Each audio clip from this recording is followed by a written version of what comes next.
First of all, so let's start with what the 10-year may be telling us or not telling us about the economy overall, particularly where inflation is and where the economic growth is.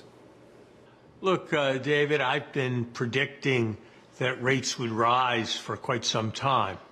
The 10 years got three pieces. It depends upon expected inflation, it depends upon the real interest rate, and it depends upon the term premium of the amount that the 10-year rate is more than expected future short rates. If I take those three pieces, inflation may come down, but I think most people would be quite surprised if it was as low steadily as 2% over the next decade. So let's assume that inflation averages 2.5%. I think that's conservative. We don't know what's going to happen to the real interest rate, but we know that budget deficits look to be very large. Perhaps the budget deficit, according to CBO, will get to 7% by the end of the decade. And I think on more realistic assumptions that assume that some of the Trump tax cuts are preserved, assume that we have to expand national security spending, and make realistic assumptions about the servicing of the debt. The CBO thinks it's going to cost 2.3% for short-term Treasury bills. I think you put all of that together, and you're looking at a real interest rate of 1.5% to 2%. And then you look at the fact that the Fed is selling down its portfolio. You look at the fact that the financial regulators trying to avoid SVB situations are making it harder for banks and other financial institutions to buy long-term bonds, and term premiums usually are 75 to 100 basis points. So if you take 2.5 and for inflation, you take 1.5, which isn't especially aggressive for real rates, and you take 75 basis points, which is lower than history, for term premiums, you're looking at 475 on the 10-year, and it obviously could end up being higher than that.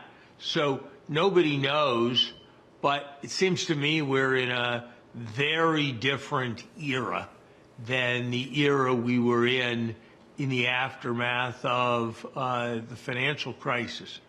So, Steve, does that make sense to you as an investor? And perhaps even more important, let's assume that's right. Let's assume you knew today it was going to be 4.75 over the medium, longer term.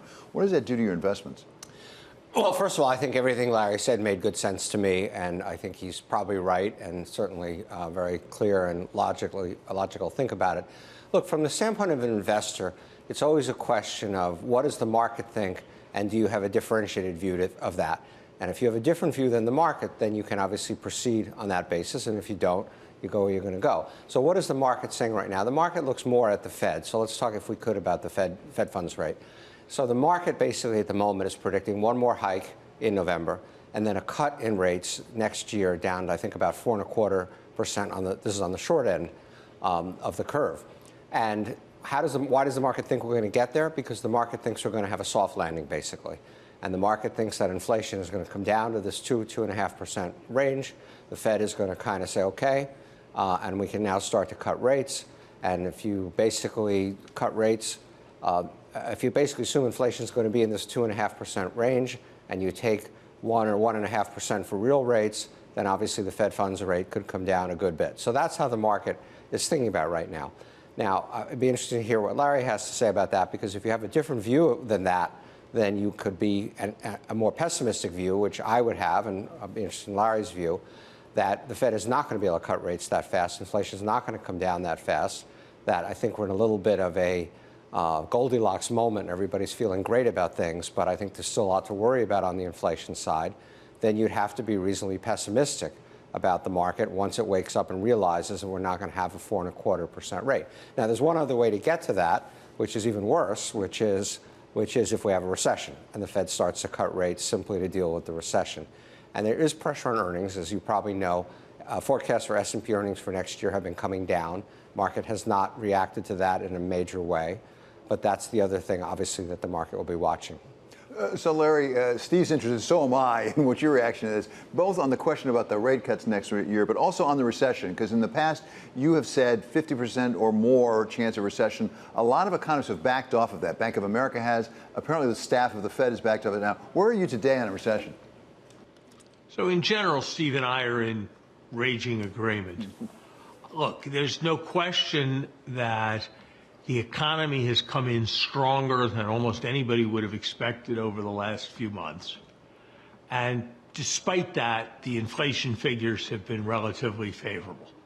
And those are the realities. And the question is how one processes those realities.